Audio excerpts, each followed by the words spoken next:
File item 28, AB 1455. The clerk will read. Assembly Bill 1455 by Senator Rodriguez and others, enacting to airports. Mr. Rodriguez, you may open. Mr. Speaker and members, I rise today to present Assembly Bill 1455. AB 1455 would authorize the City of Ontario to issue revenue bonds to finance the acquisition of Ontario International Airport from the City of Los Angeles. These revenue bonds will be secured solely by the revenues and charges at the Ontario Airport. From my perspective, the transfer of the airport to local control would be a positive step forward and help spur our regional economy. Local on-site control would help increase flights and passenger volumes. It would also improve maintenance of local facilities and promote economic development in and around the airport. The legislation is supported by a broad coalition of local governments, business, law enforcement, and labor. This bill has broad coalition bipartisan co-authors from Riverside, San Bernardino, and Los Angeles counties. This is an extremely important issue to my district, and respectfully ask for your aye vote. Seeing and hearing no further debate, the clerk will open the roll. All members vote who desire to vote. All members vote who desire to vote. All members vote who desire to vote. The clerk will close the roll, tally the votes. Aye 69, no 0. Measure passes. File item 29, AB 1163. The clerk will read. Assembly Bill 1163 by Senator Rodriguez, enacting to healthcare coverage. Again, back to Assembly Member Rodriguez. Mr. Speaker and members, I rise today to present AB 1163. AB 1163 will prohibit healthcare service plans and health insurance plans from making material changes in their contracts with insurance agents or brokers without providing reasonable notice. AB 1163 would require 60-day notice before changes could be made to their contracts. The bill includes provisions for reduced notice if the changes are mutually agreed to or if the changes are required by state or federal law. I respectfully ask for your aye vote. Seeing and hearing no further debate, the clerk will open the roll. All members vote who desire to vote. All members vote who desire to vote. All members vote who desire to vote. The clerk will close the roll, tally the votes. Aye 68, no 0. The measure passes. File item 30 for amendments, AB 1532. The clerk will read. Assembly Bill 1532 with amendments by Senator Mainshine. This item is brought to us from the Committee on Local Government, presented by Mr. Mainshine. Mr. Mainshine, you may open. Thank you very much, Mr. Speaker and members. I'd like to present amendments to AB 1532, the Local Government Committee Omnibus Bill. These amendments remove a provision to ensure the bill remains a consensus bill, and I respectfully request an aye vote. Seeing and hearing no further debate, we can take a voice vote on these amendments. All those in favor of the amendments, please say aye. All those opposed, please say nay. The ayes have it. The amendments are adopted. The bill is out to print and back on file. File item 31, AB 1360. The clerk will read. Assembly Bill 1360 by Senator Tang and others, enacting charter party carriers of passengers. Mr. Ting, you're recognized. Thank you, Mr. Speaker. AB 1360 clarifies existing language around transportation network companies to allow them to have on-demand carpooling so that passengers who are in similar locations and going to similar locations will be able to share a ride. Therefore, passengers pay less, drivers make more, and actually we have fewer rides, and it's better for the environment. So I respectfully ask for your aye vote. Seeing and hearing no further debate, the clerk will open the roll. All members vote who desire to vote. All members vote who desire to vote. All members vote who desire to vote. The ayes 67, noes 0. The measure passes. Let's go to file item 32 for amendments, AB 349. The clerk will read. Assembly Bill 349 with amendments by Senator Gonzalez. Assemblymember Gonzalez, you may open. Thank you, Mr. Speaker. Members, I rise today for the purpose of amending AB 349. The amendments I'm proposing simply add an urgency clause and co-authors. I respectfully ask for an aye vote. Seeing and hearing no further debate, we can take a voice vote on the amendments. All those in favor of the amendments, please say aye. All those opposed, please say nay. The ayes have it. The amendments are adopted. The bill is out to print and back on file. File item 33, AB 554. The clerk will read. Assembly Bill 554 by Senator Mullen and others, enacting to elections. Mr. Mullen, you're recognized. Thank you, Mr. Speaker. Members, 2 years ago, AB 817 was signed into law that allows lawful permanent residents to serve as poll workers in California. This bill did not, however, similarly amend the code that pertains to high school poll workers. AB 554 fixes this oversight by permitting students who are lawful permanent residents to serve as poll workers in California elections. This change is critical because elections officials have experienced a shortage of poll workers who speak languages other than English. With over 2.6 million eligible voters in California who are not yet fully proficient in English, this shortage threatens access to the polls, and by expanding the pool of bilingual poll workers, AB 554 mitigates this issue. Additionally, the bill provides an educational opportunity for high school-aged lawful permanent residents who may want to learn about the United States democratic process.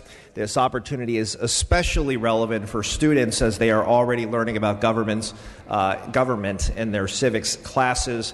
AB 554 would provide high school-aged lawful permanent residents the opportunity to experience American democracy firsthand, which could inspire them to become naturalized voting citizens in the future. I respectfully ask for an aye vote. Seeing and hearing no further debate, the clerk will open the roll. All members vote who desire to vote. All members vote who desire to vote. All members vote who desire to vote. The clerk will close the roll and tally the votes. Ayes 50, noes 18. The measure passes. File items 34 and 35 will pass and retain. File item 36, AB 622, the clerk will read. Assembly Bill 622 by Assemblymember Roger Hernandez and others, enacting to employment. Assemblymember Hernandez, you may open. Mr. Speaker and members, AB 622 limits the misuse of E-Verify by prohibiting employers from using E-Verify in a manner not prescribed by federal law and creates financial and civil penalties for employers who break the law. E-Verify system either confirms a worker's authorization or issues a tentative non-confirmation or TNC notice. A TNC indicates that the federal government databases cannot immediately confirm the worker is employment eligible. TNC rates are high for immigrant workers, and as a result, they face adverse actions by their employers. Immigrant workers play a substantial role in our economy. They account for more than one-third of California's labor force and contribute 31% of the state's GDP. AB 622 will simply require employers to follow existing federal protocols when using E-Verify and creates financial penalties for employers who violate these protocols. AB 622 is sponsored by the California Immigrant Policy Center and MALDEF and has received bipartisan support in the Assembly Committee on Labor and Employment. Members, this week we've heard from our immigrant advocacy groups. We heard from them on Monday, the 19th Annual Immigrant Day, this past Monday. Members, I respectfully ask for your aye vote on this bill. Mr. Harper, you are recognized. Thank you, Mr. Speaker. Employers should not be penalized for trying to comply with federal immigration law. The federal government requires verification of citizenship for naturalization for purposes of employment. E-Verify is a legitimate option for employers to be in full compliance with the law because it can aid an employer in knowing whether a current employee or potential future employee is legally able to work in this country or not. Responsible employers would want to know this information. This bill prevents employers from obtaining this information except in incidents where an employer has already offered employment to an applicant. Why does an employer have to offer employment in order to find out afterwards if a person is legally unable to work? It is far too late and an unnecessary burden on employers. Without the option of E-Verify, labor transactions would likely be driven further underground, something that the Little Hoover Commission recently reported happens far too much in the state of California. With increased underground employment, wage violations, occupational health and safety violations, and other abusive working conditions will follow. Thank you, Mr. Speaker. Seeing and hearing no further debate, Mr. Hernandez, you may close. Members, as the gentleman from Huntington Beach has noted, it is a tool to verify employment under proper protocol, and this is the way I encourage it to be used in this bill, under proper protocol under federal law. My bill says that when those protocols are violated, when workers' rights are violated, that there should be penalties. I ask for your aye vote. The clerk will open the roll. All members vote who desire to vote. All members vote who desire to vote. All members vote who desire to vote. The clerk will close the roll and tally the votes. Ayes 48, noes 22. The measure passes. At this time, we will go back to motions and resolutions. For a brief motion, Mr. Holden, you are recognized. Thank you, Mr. Speaker. At the request of Mr. Gatto, please remove file item 145, AB 914 Brown from the consent calendar. And at the request of Mr. Gallagher, item 135, AB 571 Brown, and not AB 575, should be pulled from consent. The clerk will so note. Let's go back to the daily file. File item 37, AB 809. The clerk will read. Assembly Bill 809 by Assemblymember Obernolte, enacting to elections. Mr. Obernolte, you may open. Thank you, Mr. Speaker. Members, when a local government agency wishes to impose a tax on its residents, it must hold a referendum in which the residents of that jurisdiction vote on the tax. AB 809 would simply require that on the ballot for that election be clearly stated the amount of tax to be raised, the rate of tax, if applicable, and the duration for which the tax is authorized. This is a common-sense measure that received bipartisan support in both the Committee on Elections and the Committee for Appropriations. The costs involved are minor and absorbable. I'd respectfully ask for your aye vote. Mr. Ridley Thomas, you're recognized. Thank you, Mr. Speaker. I rise to share the opposition that I mentioned in the Committee on Elections and Redistricting with due respect to the gentleman from San Bernardino. The idea and concept are not a problem. The implementation simply is, in my estimation and in the estimation of some who observe where this bill is going, the sharing of this information will actually be more difficult because you can't disseminate it. It's not electronically necessarily notified and the like. So therefore, I would respectfully request a no vote on AB 809. Thank you, Mr. Speaker. Seeing and hearing no further debate, Mr. Obernolte, you may close. Thank you, Mr. Speaker. I'd like to thank my colleague for raising the objection. When we introduced this measure, we actually did a survey after the Elections Committee objections were received. We did a survey of all of the tax increases that were on ballots in the last several years, the last two election cycles, and found that over half of the time, local agencies are already complying with this jurisdiction. So we don't think it's going to be overly burdensome. We don't think it's going to increase the length of the ballot unreasonably. We just think that people ought to know what they're voting on. So it's a simple transparency measure. I'd request your aye vote. At this time, the clerk will open the roll. All members vote who desire to vote. All members vote who desire to vote. All members vote who desire to vote. The clerk will close the roll and tally the votes. Ayes 54, noes 8. The measure passes. Let's go now to file item 38, AB 888. The clerk will read. Assembly Bill 888 by Assemblymember Bloom, enacting to waste management. Assemblymember Bloom, you're recognized. Thank you, Mr. Speaker and members. After many months of discussions, I'm very happy on this bill to announce that the Personal Care Products Council is now neutral on the bill. And AB 888 protects our waters from the growing threat of plastic pollution and the safety and well-being of the marine-based food chain that many people rely on for daily consumption. The best way to stop plastic pollution from microbeads is at the source, not to pass costs on to local governments and taxpayers, as installing the types of filters necessary to get these little pieces of plastic out of the water at all facilities would be prohibitively expensive. AB 888 would prohibit the sale of personal care products containing plastic microbeads. There are natural non-plastic alternatives that exist to replace these microbeads, and many manufacturers are already pledging to phase out their use. The bill is clear in its efforts to only ban plastic microbeads in personal care products that are likely to wash down the drain and get into our waterways. It does not ban natural alternatives, many of which are already in circulation, and in fact, it encourages the use of these natural alternatives. Over the long run, the continuing use of these harmful and unnecessary plastic microbeads carries serious costs for our environment and on taxpayers for cleanup, if they can even be cleaned up at all. This bill has bipartisan support, and I respectfully ask for your aye vote.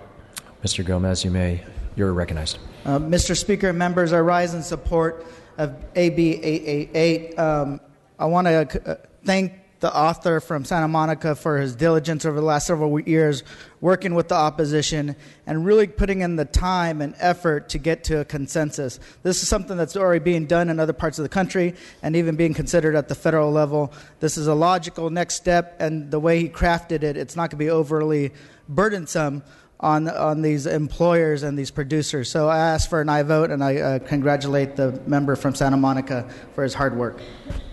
Seeing and hearing no further debate, Mr. Bloom, you may close. I ask for your aye vote. Thank you. The clerk will open the roll. All members vote who desire to vote.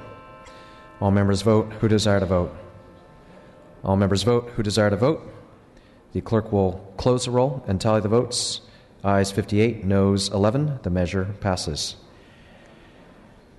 File item 39, AB 913. The clerk will read. Assembly Bill 913 by Assemblyman Santiago, an act relating to student safety. Assemblymember Santiago, you are recognized. Thank you, Mr. Speaker. AB 913 would be a campus safety measure. It will ensure that campuses and local law enforcement agreements are in place and outline responsibilities as to sexual assault and hate crimes. Sexual assault and hate crimes are a serious problem to our campuses. These agreements can help students address some of the issues and ensure that there is investigations and that jurisdictions know who is going to do these investigations. This bill has enjoyed bipartisan support, has no current opposition, and I respectfully ask for your aye vote. Seeing and hearing no further debate, the clerk will open the roll. All members vote who desire to vote. All members vote who desire to vote. All members vote who desire to vote. The clerk will close the roll and tally the votes. Ayes 71, no 0. The measure passes. File items 40 through 42, we will pass and retain. File item 43, AB 1144. The clerk will read. Assembly Bill 1144 by Assemblyman Rendon, an act relating to energy. Mr. Rendon, you may open. Thank you, Mr. Chair. AB 1144 makes a small change in the Renewable Portfolio Standards bucket system to help public wastewater agencies finance infrastructure to transform air pollutant into electricity. This bill allows energy produced by public wastewater agencies and the renewable energy credits they generate to be sold in Bucket 1, which can generate higher revenues for these public agencies to pay for the construction of the infrastructure to take methane produced by wastewater and create electricity. This will help our public wastewater agencies finance the infrastructure that allows them to reduce air pollution and create renewable energy. I ask for your aye vote. Seeing and hearing no further debate, the clerk will open the roll. All members vote who desire to vote. All members vote who desire to vote. All members vote who desire to vote. The clerk will close the roll and tally the votes. Ayes 72, no 0. Measure passes. We're going to pass and retain file item 44. File item 45, AB 1157. The clerk will read. Assembly Bill 1157 by Assemblyman Nazarian, an act relating to taxation. Assemblymember Nazarian, you are recognized. Thank you, Mr. Speaker and members. 1157 extends for 1 year the sunset date for the centralized determination of the fair market value and taxation of certificated aircraft. A centralized methodology for valuation of certified aircraft allows a commercial air carrier to file a single consolidated property statement for all certificated aircraft and have a presence in California. A single property statement is filed with the designated lead county, and the approved values are then applied in all other counties where the airline has a tax nexus. By extending the sunset date, this bill ensures aircraft continues to be valued uniformly and taxed efficiently throughout the state. Seeing and hearing no further debate, the clerk will open the roll. All members vote who desire to vote. All members vote who desire to vote. All members vote who desire to vote. The clerk will close the roll, tally the votes. Ayes 46, noes 25. Measure passes. File items 46, 47, and 48 we will pass and retain. File item 49, AB 704. The clerk will read. Assembly Bill 704 by Senator Cooley, an act relating to escrow. Mr. Cooley, you may open. Good morning, members and Speaker. Mr. Speaker, AB 704 is a bill relating to the conduct of escrows in California. Escrows in California are conducted typically by independent escrow companies, but also underwritten title companies. The underwritten title companies and the conduct of their escrows are subject to licensing restrictions. Because of the way licenses have been issued across the last 6 decades, underwritten title companies in different areas of the state, different companies have different restrictions on escrow. You also have different standards between the underwritten title companies and the independent escrow companies as to the financial securities they bring forward. This bill goes into this area, creates a level playing field, consistent terminology and licensing across the 2 classes of business, addresses the applicable security in a way that will apply to all underwritten title companies. The bill has not had any no votes thus far. It is a going into the insurance code and setting uniform rules for this kind of business. And since at least the 1870s, the insurance commissioner's job has been to administer the insurance code, so we are just updating the statutes in this area. I request your aye vote. Seeing and hearing no further debate, the clerk will open the roll. All members vote who desire to vote. All members vote who desire to vote. All members vote who desire to vote.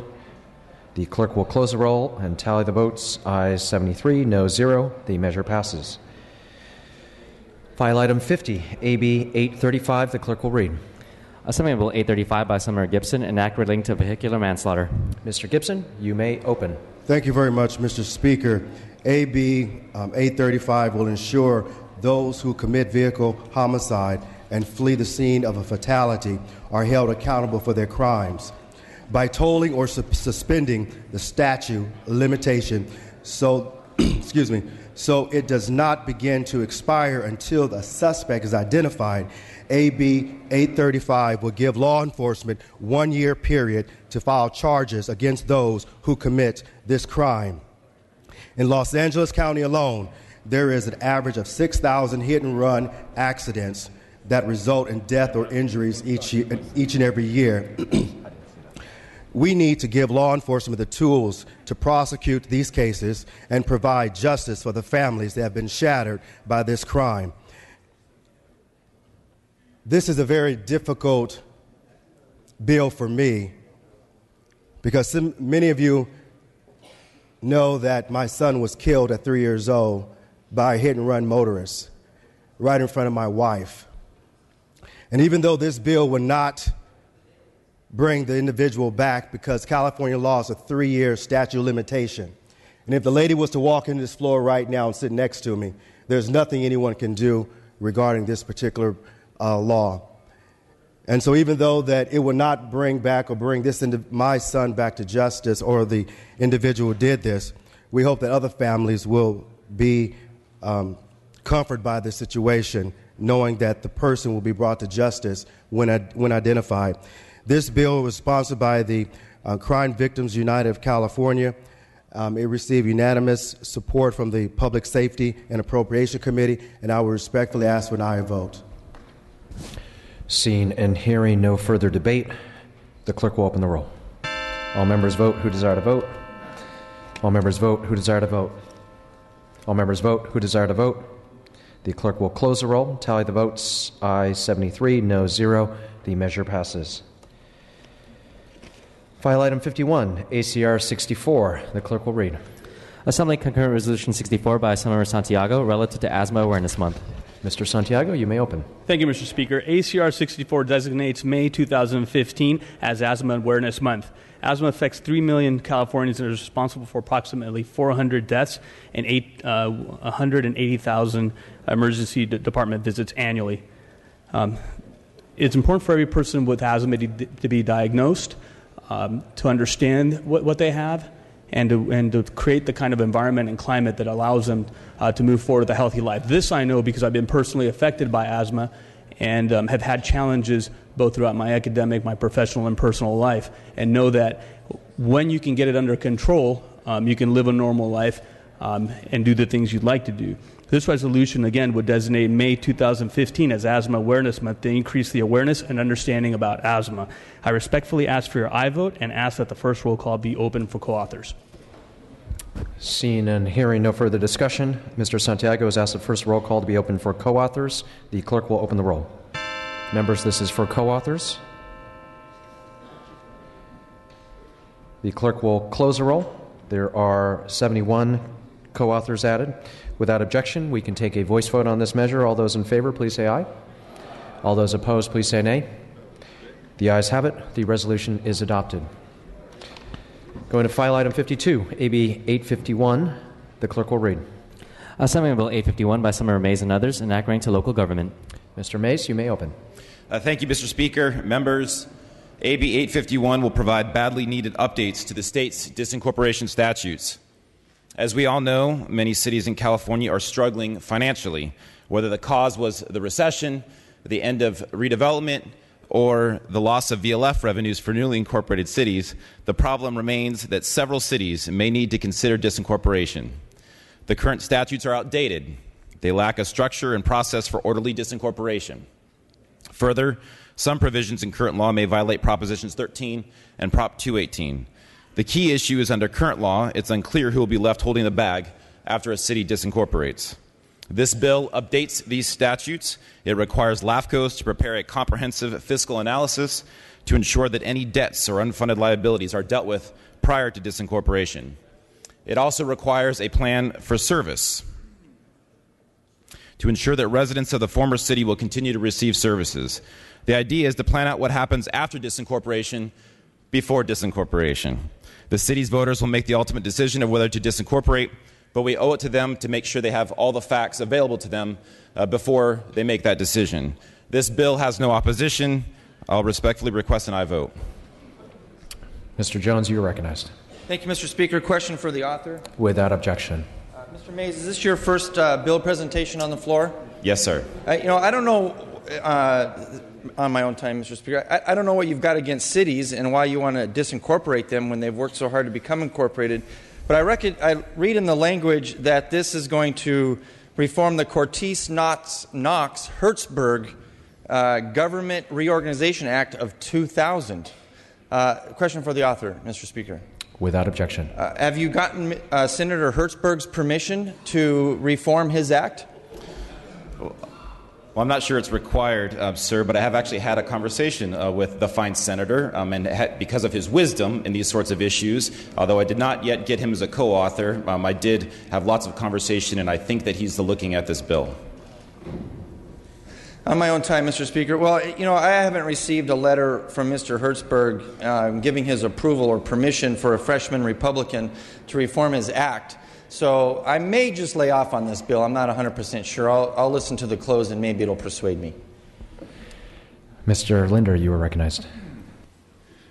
Thank you, Mr. Speaker. Question to the author. Without objection. Would you say that there is an obvious need for this bill? Captain Obvious? Are you get Captain Obvious? Yeah, I'm not sure that I want to be Captain Obvious, but there is an absolute need for this bill. We